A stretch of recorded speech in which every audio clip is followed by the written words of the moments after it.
Não é muito começar de fazer agradecimentos pela singularidade, pela importância desse dia que nós estamos compartilhando hoje. Não é todo dia que você tem um colegiado de doutores igual a gente tem postando nessa mesa aqui hoje. E com certeza nós temos uma mesa de altíssima qualidade e temos um público também de alta qualidade. Isso nos dá a tranquilidade de que a gente deixa que as coisas se façam de maneira mais coletiva, seguindo o consenso geral. Coube a mim estar recebendo vocês e eu vou começar a anunciar, vou seguir a ordem do que eu tenho em mãos aqui. E os senhores têm a liberdade de se organizarem na mesa segundo seus próprios critérios, né? Eu queria começar chamando o mestre Moa do Catendê.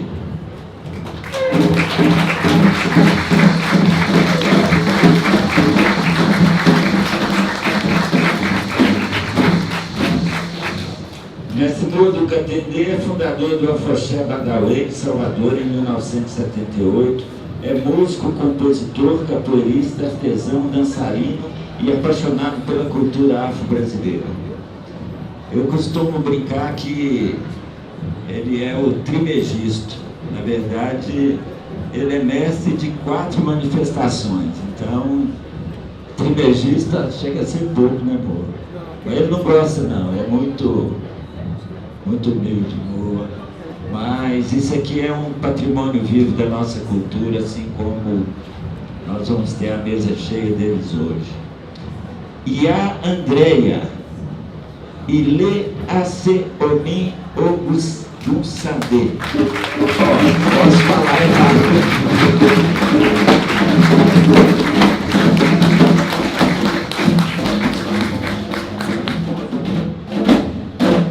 Posso falar errado e já vou recorrendo aqui à sabedoria do Moa para me corrigir.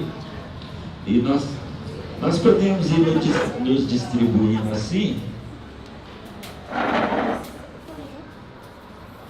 Pode ser? Onde você quiser. Não, eu quero que a senhora fique bem.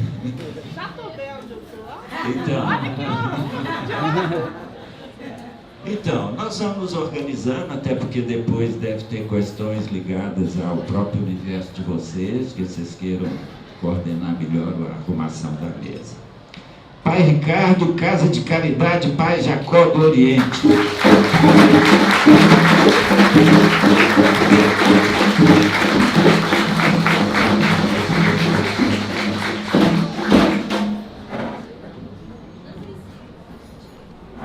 Pai Hélio Catu, Tapito Catulembá.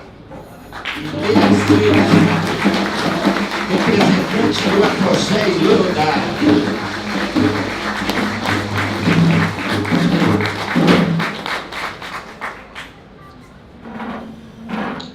Macota Celinha, coordenadora do Senará.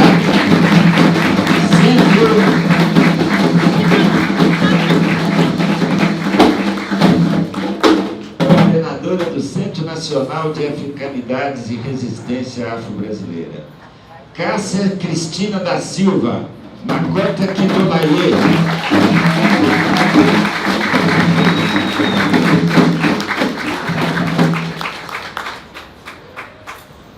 Filha de mãe Efigênia, do Quilombo Manzo Ngunzo Caiangô.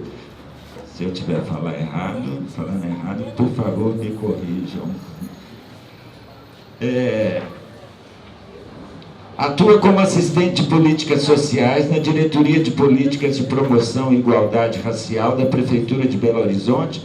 Foi professora da UFMG no programa Encontro de Saberes Tradicionais no ano de 2016 e de 2017. Isabel Cassimira, Rainha do Congo das Guardas de Moçambique.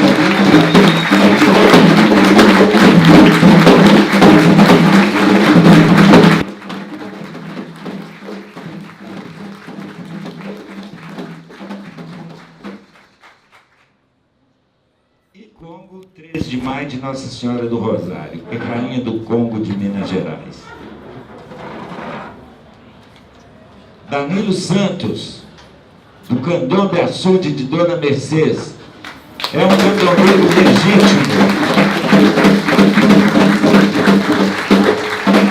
Representa a quinta geração de descendentes de escravizados e é herdeiro de um rico patrimônio material nascido e criado na comunidade do açude, na Serra do Cipó.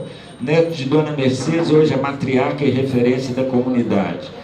Filho de Maria do Bom Conselho, e aos 7 anos aprendeu com seu bisavô as ricas tradições deixadas pelos seus ancestrais. Paulo Afonso, advogado.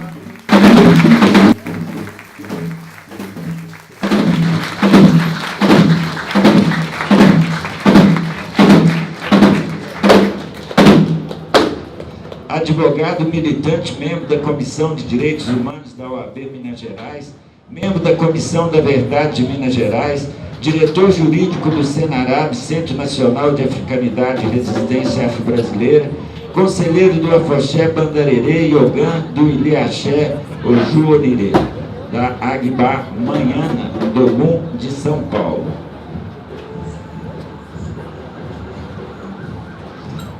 Já disse que é um privilégio muito grande e não é todo dia que a gente tem um colegiado de doutores, que a gente tem um colegiado de griots, né? Pessoas que estão hoje vivenciando uma resistência que já dura séculos, mas onde a opressão se renova a todo dia, então a todo dia há que ter alguém que resista. E é um privilégio muito grande poder o SECAB estar recebendo um colegiado dessa estirpe aqui. Nós temos uma dificuldade que é em relação ao tempo, que nós somos coordenados pelo horário da instituição. Então, o que foi proposto junto com os organizadores? O tema é Direito e Fé. Então a gente vai ter uma apresentação introdutória que situa as questões do direito, uma outra apresentação que situa as questões de fé, e a partir daí a gente deixa a mesa mais livre para cada um estar trazendo a sua narrativa, o seu testemunho, a sua experiência, e nós saímos daqui com uma boa visão do que é a realidade da resistência e da africanidade hoje em Belo Horizonte e em Minas Gerais. Então, é preciso ver se nós estamos de acordo, porque o tempo certamente vai ser curto.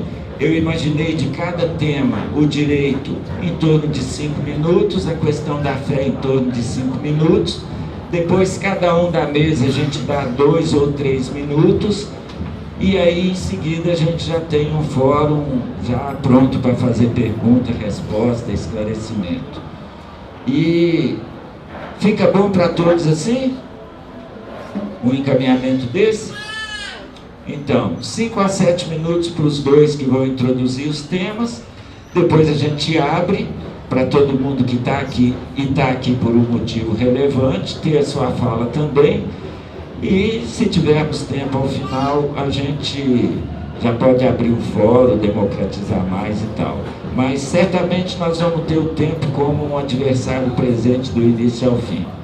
E nós temos para homenagear vocês e a mesa uma apresentação que vai ser feita, e eu aproveito para agradecer que contribuições que foram imprescindíveis para a gente ter esse evento dessa natureza hoje: a Companhia de Dança Montumbá, da Lu Silva, e o Rômulo, o Jim, que é também um militante da resistência, capoeirista, e que nos surpreenderam com uma contribuição realmente muito construtiva nessa caminhada da realização dessa, que é a 7ª chamada de Afoxé, feita de parceria com o Centro de Estudos da Cultura Ancestral Brasileira e o mestre Moa, representando o Amigos do Catendê. Lu, com você então, fica à vontade.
Não sou macumbeira. O que você é, então? Eu sou descendente de deuses e de deusas. Sou descendente de rei e de rainhas.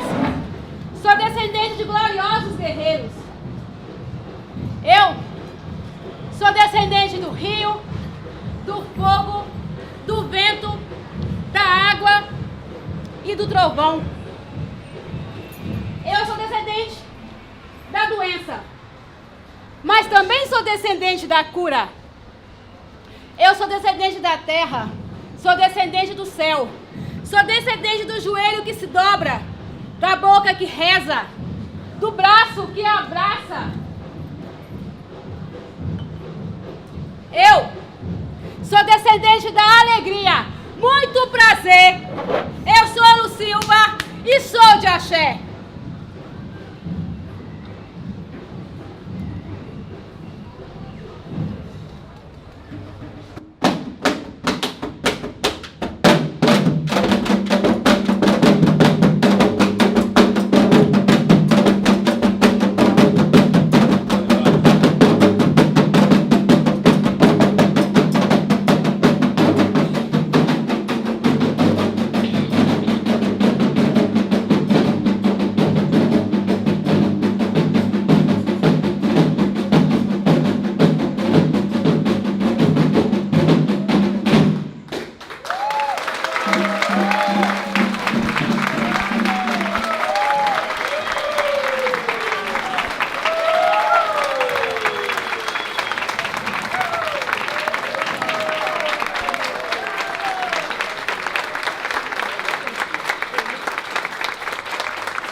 Nosso tema Direito e Fé, e eu passo a palavra para o introdutor do tema do direito, que tem então um tempo livre, não necessariamente muito rigoroso, mas dentro de uma perspectiva que caiba para nós todos aqui.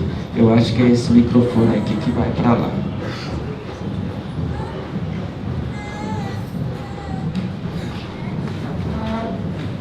Boa noite a todos, a todas, a bênção, e que meu Orixará abençoe também a todos e todas. Nesse tema de fé e religião, em primeiro lugar, sem falar fora tempo, a gente tem que verificar o seguinte: é muito comum, principalmente hoje, nesse tempo que nós estamos, de imaginar que por existir uma lei, que o fato está resolvido. E nós acabamos de ver, pela condenação do Lula, que a lei foi usada como um pano de fundo, porque na realidade o julgamento foi político, não foi um julgamento legal. Certo? Então, é para que nós, religiosos, tenhamos sempre em mente que, apesar de ter uma legislação que nos favorece, que nos dá uma cobertura para o prato de nossa religião, isso não significa que essa lei é o bastante para que a gente possa ficar tranquilo, para a gente praticar o nosso culto, praticar a nossa religião. Por quê? Porque quando nós temos, por exemplo, uma coisa mais simples para entender, homicídio, é crime? É crime. Mas aí nós vamos ter uma série de nuances. As nuances, se a pessoa cometeu por extrema necessidade, não é crime. Se a pessoa cometeu o homicídio, ele é de defesa, não é crime. Se a pessoa cometeu contra a mulher, já é feminicídio, é um agravante. Então, a questão em si, o homicídio, ela em si só, não é uma questão que pode ser simplificada como um crime pronto, não é. É a nossa também, a nossa cobertura, seja constitucional, seja nas legislações inferiores, é da mesma forma. Nós temos uma legislação que nos dá essa cobertura, mas essa legislação sozinha, isolada, ela nunca vai funcionar. Primeiro, os operadores de direito, advogados, nós temos o exemplo do que aconteceu lá em Santa Luzia. A questão do terreno lá foi acompanhada por um advogado. E daí? Era um advogado que não tinha um embasamento para dar uma cobertura àquele terreiro na questão religiosa, fazendo um TAC que acabou prejudicando aquilo em lugar de ajudar. Então a atuação dele se viu para que o promotor pudesse dizer que foi uma realização legal, quando na realidade houve uma série de direitos ali que foram postergados. Bom, então a primeira coisa que nós temos que ter em mente quando tivemos a questão da lei é o seguinte: essa lei ela tem que ser acompanhada de uma série de coisas. Primeiro, por exemplo, no Senarab, quando nos chega alguma coisa com relação à intolerância religiosa, com a questão da invasão do terreiro, não é o Senarab sozinho que vai resolver. Nós vamos junto à Defensoria Pública, nós vamos junto à Secretaria de Direitos Humanos, nós vamos junto à mídia. Então é esse arcabouço, é essa unidade que vai fazer com que a lei seja cumprida. Porque, igual nós tivemos experiência, um terreiro invadido por um policial, você chama a polícia para fazer o BO, a polícia não faz o BO, corporativismo. Então, se depender só da pessoa acionar a lei, não vai acontecer. Vai precisar de todo esse esforço. Quando surgiu a questão racial, depois daquela fatídica lei Afonso Arinos, que nunca funcionou, nunca prendeu ninguém, o pessoal teve uma esperança que teria muitas pessoas presas por questão racial. Quando eles viram que quem seria atingido seriam pessoas principalmente autoritárias, racistas, que estão lá nas suas coberturas, pessoas de poder político, o que eles fizeram? Tiraram a questão racial daquele âmbito que ele tinha pessoal, para transformar na questão racial geral e deixar com que toda vez que tem uma questão racista contra a pessoa é considerada injúria racial, que é um crime de muito menos poder ofensivo, que a pessoa pode pagar a cesta básica e ficar livre, diferente do crime de racismo. O crime de racismo é considerado como se fosse contra uma comunidade. Se é uma comunidade, é racismo. Se é uma pessoa, injúria racial. Então, quando as pessoas me procuravam falando, eu sofri uma questão de racismo, achando que aquilo ia dar para ele uma questão de direito limpo e certo, não é. Porque o delegado fala, não, isso não, a pessoa estava nervosa, leve-se em consideração não. O escrivão fala, vem cá, você não quer tomar uma outra medida, isso é muito complicado. Você não encontra advogados em condições, muitas vezes, de entender tudo isso. E os juízes, então, esses estão totalmente despreparados, como eles, os tribunais, né? Eu vou deixar a minha fala nesse sentido, simplesmente levando a questão de que a lei existente, ela simplesmente, a cobertura dela não é uma questão rápida, fácil, e sim, o nosso uso da lei, ele vai depender de todo um complexo que nós temos que estar usando dentro de uma unidade de nossas forças, porque se depender dos operadores de direito, eles não entendem nada de racismo, não entendem nada de intolerância religiosa, na realidade não entendem nada de negro, é isso.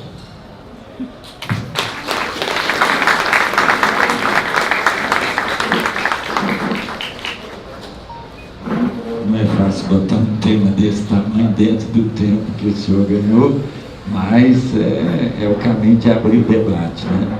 É por aí. Quem é que foi convidado para falar?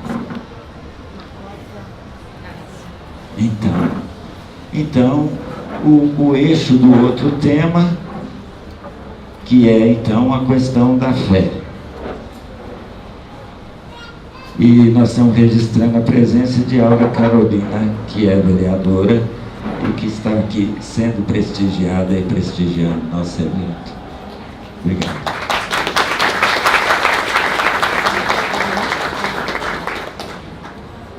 Meus mais velhos, meus mais novos, salve Exu, para que nos permita que através do diálogo a gente chegue a um bom entendimento. Boa noite a todos. Bom, falar de fé, para mim, é falar de útero, é falar do que gera vida, é falar de território, mas não pelo tamanho geográfico, e sim pelo aquilo que nos representa, que nos identifica dentro dele. Eu venho de um quilombo, da capital de Belo Horizonte, e onde o território é o meu sagrado, mas ele é o meu sagrado por pertencimento, por identidade. Ele é sagrado porque ainda preserva traços da nossa ancestralidade, mesmo depois de ter violado todos os nossos direitos de rezar e de pregar a nossa fé. Falar de fé, para mim, é falar de família, é falar de diversidade, é falar de acolhimento, é falar de tudo aquilo que nos faz uma pessoa ética, digna e de respeito. É poder cuidar um do outro, dar as mãos, confiar, dividir a cama, dividir a comida. É falar de mãe, é falar de irmão, é falar de tambor, de som, de pé no chão. Falar de fé, para mim, é falar de continuidade, é falar de resistência também, porque o que me faz resistir é a minha fé, e o que me faz a minha fé é a minha resistência. Eu nasci dentro de um terreiro, que na época era Umbanda, passei pelo terreiro que hoje é um candomblé, e que na verdade começou como uma senzala, era a senzala de Pai Benedito, e hoje se tornou um quilombo, patrimônio da cidade.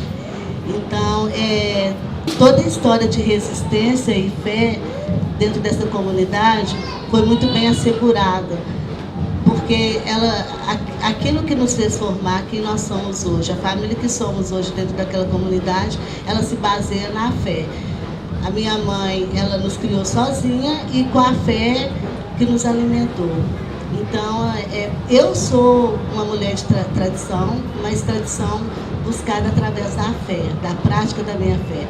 A prática da minha fé, na verdade, ela é mantida pela necessidade de eu renovar a minha fé. E, assim, acreditar hoje, nesse mundo, com tanta violência, intolerância, né, homofobia e todos os tipos de preconceito, realmente nos faz ainda mais acreditar que é só a fé mesmo é que vai nos fazer compreender, entender e aí reconstruir esse mundo de uma forma melhor. Eu fico até meio nervosa de estar nessa mesa, porque eu não sabia que ela ia ser tão poderosa assim. Meu Deus, que a bênção mais uma vez.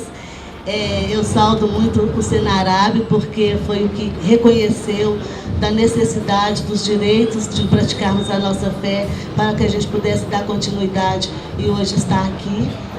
Eu saúdo muito, mas muito mesmo, a força da minha mãe, que sempre nos ensinou que a fé é que nos faz sentido na vida, que sem fé a gente não tem lugar algum. E que é por essa fé que a gente tem que lutar sempre, porque ela é o nosso objetivo de vida, é a nossa identidade, é a nossa personalidade. Então, falar de fé, para mim, é falar isso e falar dos deuses mesmo, que a gente aprendeu que, na verdade, esses deuses, eles são as nossas referências de como nós temos que nos comportar, como nós temos que caminhar e quais são os caminhos que temos que seguir. Ser mulher de fé é, na verdade, ter uma forma própria de viver. É você saber como como deve se comportar, como se deve entrar e sair, é como você deve olhar para o outro e cuidar do outro. Na minha comunidade, é uma comunidade onde todos lá é de religião de matriz africana. E desde quando nascemos, nós não nos reconhecemos fora do nosso espaço de fé. E para a gente é muito fácil, às vezes eu fico até meio perdida quando eu tenho que explicar para as pessoas o que é fé. Eu simplesmente digo, é você ser humano, é você não preocupar com o outro, se é homem ou se mulher, e sim pessoas, é você não preocupar com o que se tem que construir na natureza, mas sobreviver com aquilo. Você falar de fé para mim é uma coisa muito natural, eu fico meio até perdida de ter que explicar o que é fé. E eu acho que é porque também a fé, ela não foi feita para ser explicada, ela foi feita para ser sentida. Então é fechar os olhos e ir de encontro a si mesmo, e por isso que eu comparo muito a fé com o útero.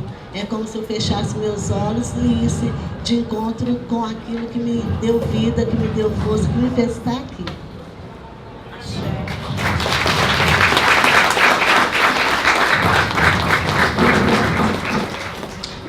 Bem, como que duas questões da maior naturalidade dentro da dinâmica da vida do ser humano chegam numa virada de milênio enfrentando essas realidades que nós estamos enfrentando.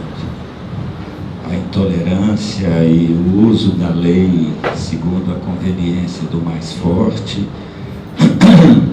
E eu queria convidar o mestre Moa, que depois a gente vai abrir a fala para quem se candidatar e manifestar de maneira mais livre.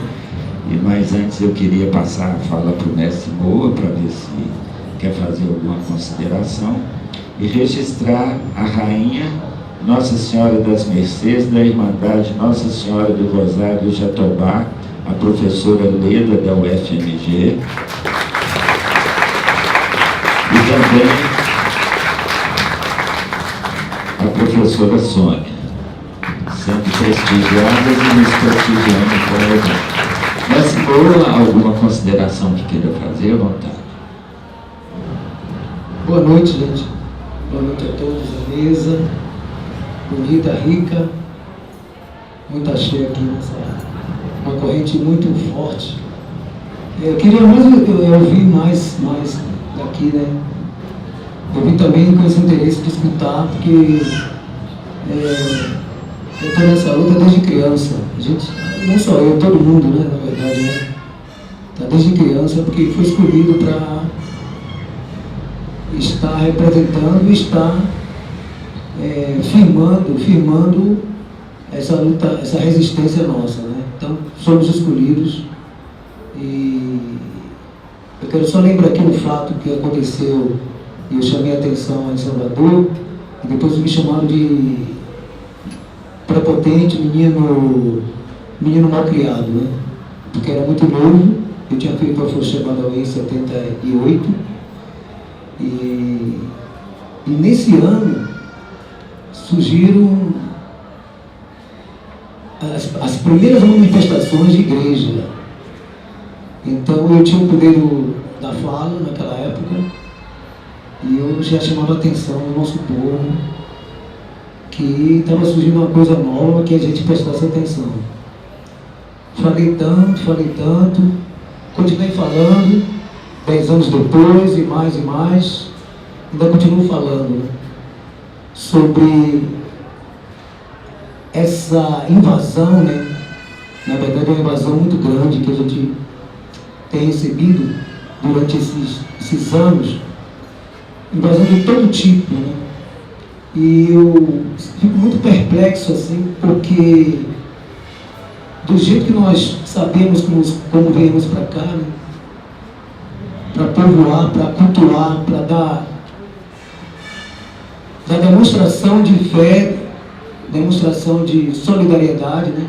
Na construção do candomblé, na construção da capoeira, todas as manifestações, e mover toda uma economia, né, no Brasil, com a nossa cultura, e de repente, mais que de repente, né, a gente se sente ameaçado de não poder cultuar os deuses da gente, né? É absurdo? É.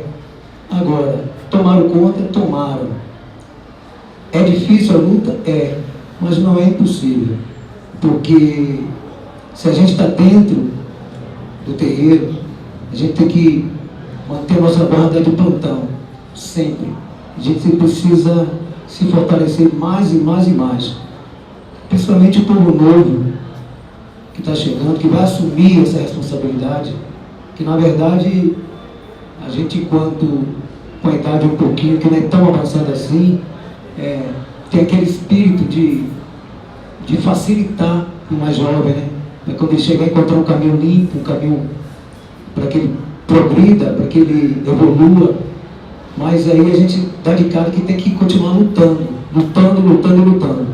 Então, a convocação é grande, tem que ser de todos os setores. As parcerias são importantes nessa hora, porque a gente não pode se sentir só, de jeito nenhum. Tem vários grupos interessados no Brasil todo, eu tenho acompanhado, desse fortalecimento, dessa corrente. Tá? Eu quero aqui, quem sabe, nesse encontro, que ainda vai durar até quando? Até domingo, né? A gente possa daqui tirar um documento que de repente possa levar ao conhecimento desses grupos que nós temos de resistência, enfim, para esses grupos saberem que aqui em Belo Horizonte, o povo de Candomblé, o povo da Umbanda, espírita, o povo da capoeira, o povo do bloco afro, do afoxé, está muito preocupado com o que vem acontecendo. Eu, lá em Salvador, estou brigando de novo com os blocos e afoxés de lá também, que acham que, bom, não aconteceu comigo ainda, é aquela coisa, né? Então, não estou me preocupando muito, mas está acontecendo diretamente, entendeu? Nós temos lá dentro do Pelourinho uma banda que formaram, tem mais ou menos uns 8 anos, chamado Sol da Terra, que sai tocando no Pelourinho e as pessoas ficam olhando assim, como fosse uma coisa normal. Os caras são gritando a palavra de ordem deles, né? Na cara do Olodum, na cara do Muzenza, e as pessoas não fazem nada, não reagem. Não é para brigar, mas pelo menos vão fazer alguma ação, entendeu? Então, a palavra é curta, mas objetiva, para a gente, enquanto pessoas que estão ligadas, que recebem esse alimento da fé, a gente que recebe essa força, a gente sabe muito bem o quanto os orixás, os inquices, tá? os encantados nos dão. A gente tem que pegar isso e multiplicar mesmo. Agora, a gente está sendo desafiado mais e mais e mais e mais. É tempo da gente plantar a guarda da gente, entendeu? Chamar muito por Exu, entendeu? E bater no peito e falar da sua religião. Não tem que ter vergonha, tem que encarar mesmo, entendeu? Essa coisa de, eu sou universal, eu sou do Candomblé, entendeu? Tem que ter muito orgulho disso, porque nós é que fizemos a história do Brasil, nós é que estamos fazendo a história do Brasil, estamos sendo invadidos e lesados, né? Os valores nossos estão sendo levados para as igrejas, tá? E porque eles não têm nada para oferecer. E para encerrar, porque tem muita gente para falar, que eu quero escutar bastante, eu quero só citar aqui um título de uma letra de 2 repentistas, que eu espero que vocês busquem na internet, chamado Os Nonatos, Raimundo Nonato e Nonato Costa. No comércio da fé, Jesus não passa de um produto vendido à prestação. Quero que vocês olhem na internet e vejam o que essa dupla fala de tudo isso que algumas pessoas já falaram, né? Expressa tudo isso, o que está na cabeça da gente, o que a mesa ainda vai falar, entendeu? Os Nonatos, tá bom? Muito obrigado, estamos juntos.